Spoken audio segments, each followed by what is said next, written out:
தொடர்ந்து ஜல்லிக்கட்டு விவகாரத்தில் உச்சநீதிமன்ற தீர்ப்பின்படியே மத்திய அரசு செயல்படும் என்றும் அதை மீறி எதுவும் செய்ய இயலாது எனவும் மத்திய சுற்றுச்சூழல் துறை அமைச்சர் அனில் மாதவ் தவே தெரிவித்துள்ளார்.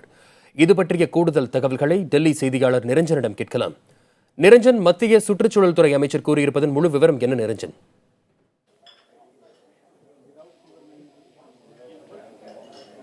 வசந்த், அதாவது இன்றைய தினம் இந்த பத்திரிகையாளர் சந்திப்பு என்பது மிகவும் முக்கியத்துவம் வாய்ந்த ஒன்றாகத்தான் கருதப்பட்டது. ஏனென்றால் தமிழ்நாடு முழுவதுமே இந்த ஜல்லிக்கட்டிற்கு ஆதரவாக பல்வேறு கட்ட போராட்டங்கள் தொடர்ந்து நடைபெற்று வருகின்ற நிலையில் இன்றைய தினம் மத்திய அரசு என்ன பதிலை சொல்ல போகிறது, என்ன மாதிரியான நிலைப்பாட்டினை அவர்கள் எடுக்கப் போகிறார்கள் என்பதற்கான அந்த பதிலுக்காகத்தான் தற்பொழுது தமிழகமே ஒட்டுமொத்தமாக காத்திருந்தது.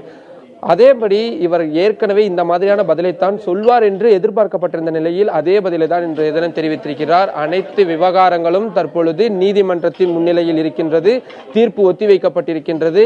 எனவே தற்பொழுது மத்திய அரசால் எந்த விதமான நடவடிக்கையும் எடுக்க முடியாது என்பதை மிக திட்டவட்டமாக தெரிவித்திருக்கின்றார். அது மட்டும் இல்லாமல் இன்றைய தினம் தீர்ப்பு வந்தாலும் கூட அதற்கு ஏற்றாற்போல் செயல்படுவதற்கு மத்திய அரசு தயாராக இருக்கின்றது. ஆனால் அது என்ன மாதிரியான செயல்பாட்டினை என்பதனை அவர் தெளிவுபடுத்தவில்லை.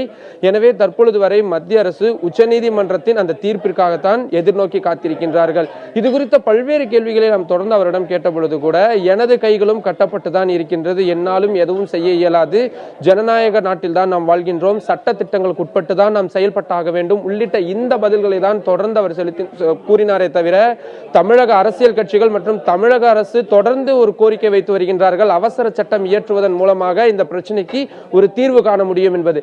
இது குறித்த எந்த ஒரு பதிலையும் அவர் தெரிவிக்கவில்லை. நீதிமன்றத்தின் முன்னால் இருக்கிறது, அவசர சட்டம் இயற்றப்படுமா என்பது தொடர்பான பதிலை கூட தன்னால் தெரிவிக்க முடியாது என்று மிக திட்டவட்டமாக தெரிவித்தார். எனவே இந்த ஆண்டு மத்திய அரசால் இந்த ஜல்லிக்கட்டினை நடத்துவதற்கான நடவடிக்கை எதுவும் எடுக்க முடியாது என்பது தற்பொழுது தீர்க்கமாகிவிட்டது. ஆனால் உச்சநீதிமன்றம் ஒருவேளை நாளைய தினமோ அல்லது நாளை மறுநாளோ தீர்ப்பு வழங்கும் பட்சத்தில் இன்னும் இருக்கக்கூடிய இந்த 10 நாட்கள், இந்த ஒரு வார காலத்திற்குள் அதற்கான நடவடிக்கைகளில் நிச்சயமாக மத்திய அரசு ஈடுபடும் என்பதில் எந்தவிதமான சந்தேகமும் இல்லை.